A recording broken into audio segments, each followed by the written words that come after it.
Hello दोस्तों, स्वागत है आपका हमारे यूट्यूब चैनल कॉम्पिटिटिव क्लासेस में। यहाँ हम आपके लिए अध्यायवार प्रश्नोत्तर सीरीज लेके आए हैं, जिसका ये अगला टॉपिक है जो है राजस्थानी चित्रकला। इसका ये पार्ट 1 है। चलिए शुरू करते हैं। आज का हमारा पहला प्रश्न है, जयपुर शैली पर सर्वाधिक प्रभाव किस शैली का है? जयपुर शैली पर सर्वाधिक प्रभाव किस शैली का है? तो मुगल शैली का। अगला प्रश्न है, हाड़ा राजाओं की राजधानी रही। हाड़ा राजाओं की राजधानी क्या रही है? तो वो रही है बूंदी। अगला प्रश्न है, ढोला मारू विषयक चित्र किससे संबंधित है? ढोला मारू विषयक चित्र किससे संबंधित है? तो ये संबंधित है मेवाड़ शैली से। अगला प्रश्न है, किशनगढ़ शैली का प्रसिद्ध चित्रकार कौन था? किशनगढ़ शैली का प्रसिद्ध चित्रकार कौन था? तो वो था निहाल चंद। अगला प्रश्न है, निहाल चंद किस राजा का दरबारी चित्रकार था? तो ये था सावंत सिंह का। अगला प्रश्न है, राजधानी शैली का दूसरा नाम क्या है? राजधानी शैली का दूसरा नाम क्या है? वह है हिंदू शैली। अगला प्रश्न है, मेवाड़ शैली की प्राचीनतम कृति कौन सी है? मेवाड़ शैली की प्राचीनतम कृति कौन सी है? तो ये है उपासनाचर्यम। अगला प्रश्न है, पढ़ संबंधित है। पढ़ किससे संबंधित है? तो ये संबंधित है राजस्थानी लोक कला से। अगला प्रश्न है, मेवाड़ शैली का प्रमुख केंद्र कौन सा था? मेवाड़ शैली का प्रमुख केंद्र कौन सा था? तो ये था उदयपुर। अगला प्रश्न है, किस प्रदेश की चित्रित हवेलियां विख्यात है? किस प्रदेश की चित्रित हवेलियां विख्यात है? तो ये विख्यात है राजस्थान की। अगला प्रश्न है, राजस्थानी लघु चित्रण में किस प्रकार के रंग का प्रयोग हुआ है? राजस्थानी लघु चित्रण में किस प्रकार के रंग का प्रयोग हुआ है? तो प्रयोग हुआ है टेम्परा का। अगला प्रश्न है, नागरीदास ने बनीठनी का चित्रण किस रूप में किया? नागरीदास ने बनीठनी का चित्रण किस रूप में किया? तो इन्होंने किया है राधा के रूप में।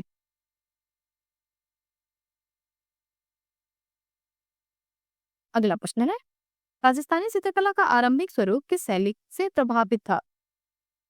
तो ये प्रभावित था अपभ्रंश शैली से। अगला प्रश्न है, राजपूत पेंटिंग नामक पुस्तक के लेखक कौन है? राजपूत पेंटिंग नामक पुस्तक के लेखक कौन है? तो ये है आनंद कुमार स्वामी। अगला प्रश्न है, राजपूत पेंटिंग नामक पुस्तक कब प्रकाशित हुई? तो ये प्रकाशित हुई है 1916 ईस्वी में। अगला प्रश्न है, कोटा शैली का प्रसिद्ध चित्र कौन सा है? तो ये है पशुओं का शिकार। अगला प्रश्न है, जयपुर शैली के भित्ति चित्र बनाए जाते हैं किस पर? ये बनाए जाते हैं गीली सतह पर। अगला प्रश्न है, जयपुर फ्रेस्को चित्र निम्न में से वर्तमान में किस केंद्र पर सिखाया जाता है? तो ये जो है वनस्थली में सिखाया जाता है। अगला प्रश्न है, यूरोपीय फ्रेस्को चित्रों की तकनीकी का प्रभाव भारत की किस शैली पर पड़ा? तो ये पड़ा है जयपुर फ्रेस्को शैली पर। अगला प्रश्न है, इटालियन फ्रेस्को पेंटिंग की तकनीकी किसके समान है? तो ये समान है जयपुरी फ्रेस्को के। अगला प्रश्न है, निम्न में से किस शासक के समय नाथ संप्रदाय संबंधी चित्र बने? तो ये बने हैं जोधपुर के राजा मान सिंह के समय में। अगला प्रश्न है, पटचित्र किस शैली में अधिक बने थे? पटचित्र किस शैली में अधिक बने थे? तो ये बने थे नाथद्वार शैली में। अगला प्रश्न है,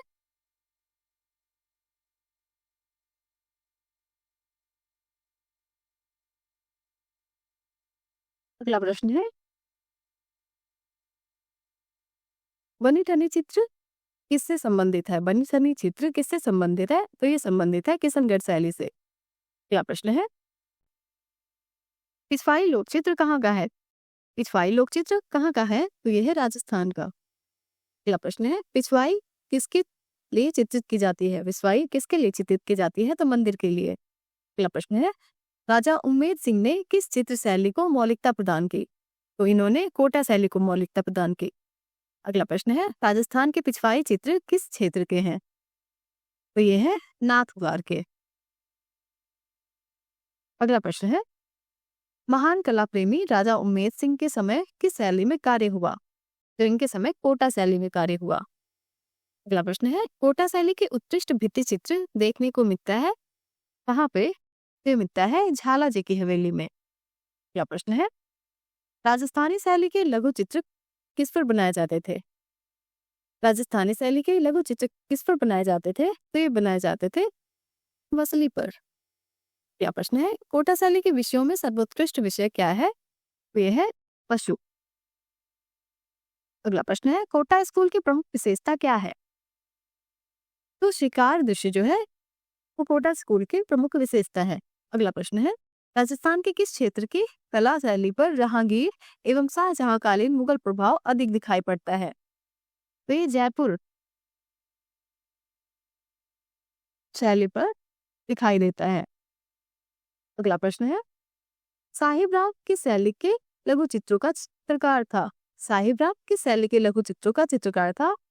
तो ये जयपुर का था। अगला प्रश्न है, निहाल चंद किस शैली से संबंधित है? निहाल चंद किस शैली से संबंधित है? तो ये संबंधित है राजस्थानी शैली से। अगला प्रश्न है, राजपूत शैली किसका सम्मिलित नाम है? तो ये राजस्थानी और पहाड़ी का सम्मिलित नाम है। अगला प्रश्न है, राजपूत शैली के चित्रों को इस नाम से भी जाना जाता है? तो राजस्थानी हिंदू शैली के भी नाम से जाना जाता है। अगला प्रश्न है, राजस्थानी चित्रकला किस अवधि में विकसित हुई? तो ये 16वीं से 19वीं शताब्दी के बीच विकसित हुई। अगला प्रश्न है, राजस्थानी चित्रों के पसंदीदा विषय क्या थे? तो ये थे राधा कृष्ण। अगला प्रश्न है, हाथी दांत की पटरियों पर चित्रण किस शैली का है? तो ये है अलवर शैली का। अगला प्रश्न है, हाथी दांत पर चित्रकारी कौन सा कलाकार करता था? हाथी दांत पर चित्रकारी कौन सा कलाकार करता था? ये मूलचंद करता था। अगला प्रश्न है, कौन सा केंद्र राजस्थानी शैली का है? कौन सा केंद्र राजस्थानी शैली का है? तो बीकानेर। अगला प्रश्न है, ढूंढाड़ शैली के नाम से कौन सी चित्रकला जानी जाती है? ढूंढाड़ शैली के नाम से कौन सी चित्रकला जानी जाती है? तो जयपुर शैली जानी जाती है। अगला प्रश्न है, जयपुर चित्रकारी का प्रिय विषय वस्तु रहा है? वे बिहारी सतसई। अगला प्रश्न है, मेवाड़ शैली का प्रिय विषय क्या रहा है? तो ये रहा है कृष्ण। अगला प्रश्न है, मोटी एवं नाटी मानव आकृतियां किस शैली की हैं? तो ये है मेवाड़ शैली की। अगला प्रश्न है, किस शैली में उखल बंधन चित्रित किया गया है? किस शैली में उखल बंधन चित्रित किया गया है? तो ये चित्रित किया गया है बसोली में। अगला प्रश्न है, चौर पंचाशिका का उत्कृष्ट चित्रण किस शैली में हुआ है? चौर पंचाशिका का उत्कृष्ट चित्रण राजस्थानी शैली में हुआ है। अगला प्रश्न है, अलग अलग राजस्थानी चित्रों की पहचान का उत्तम साधन क्या है? तो आंख है। अगला प्रश्न है, इनमें से कौन असंबंध है? ऑप्शंस है पहाड़ी, राजस्थानी, देवगढ़ या फिर मुगल। इसमें से देवगढ़ जो है वो असंबंध है। अगला प्रश्न है, राजस्थानी चित्र शैली में किस देवता का चित्रण अधिक हुआ है? तो कृष्ण का चित्रण अधिक हुआ है। अगला प्रश्न है, राजस्थानी चित्रकला के चित्र हैं। राजस्थानी चित्रकला के चित्र कौन से हैं? तो लघु चित्र हैं। अगला प्रश्न है, हाथ दागिनियों का अंकन किस शैली में सर्वाधिक हुआ है? हाथ दागिनियों का अंकन किस शैली में सर्वाधिक हुआ है? तो राजस्थानी शैली में। अगला प्रश्न है, संगीत से संबंधित चित्रों को क्या कहते हैं? संगीत से संबंधित चित्रों को क्या कहते हैं? तो रागमाला। अगला प्रश्न है, बारहमासा का चित्र किस शैली में अधिक हुआ है? तो ये हुआ है राजपूत काल में।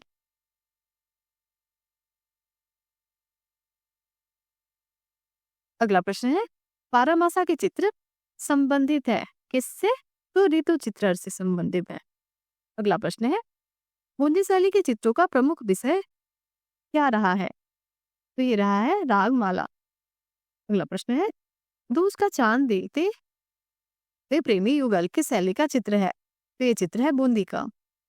अगला प्रश्न है, दूज का चांद देखते हुए प्रेमी युगल के चित्रकार कौन है? ये है मोहन। अगला प्रश्न है, सूरजन नामक चित्रकार किस शैली का प्रमुख चित्रकार था? तो ये बूंदी का प्रमुख चित्रकार था। अगला प्रश्न है, बूंदी शैली को किसके समय में प्रोत्साहन मिला? ये मिला है राग सूर्जन के समय में। अगला प्रश्न है, बूंदी शैली का उत्कर्ष किसके समय में हुआ? फिर हुआ है राव उम्मेद के समय में। अब इस पाठ का अंतिम प्रश्न है, बूंदी चित्र शैली की रंग योजना क्या रही है? तो ये रही है हल्की रंग योजना। बूंदी शैली की रंग योजना हल्की रही है। आज का वीडियो यही समाप्त होता है। अगले पार्ट को हम नेक्स्ट वीडियो में लेकर आएंगे। यदि आपको हमारा वीडियो पसंद आया हो तो हमारे चैनल को लाइक करिए, सब्सक्राइब करिए और बेल आइकन दबाना ना भूलिए। हमारे साथ बने रहने के लिए धन्यवाद।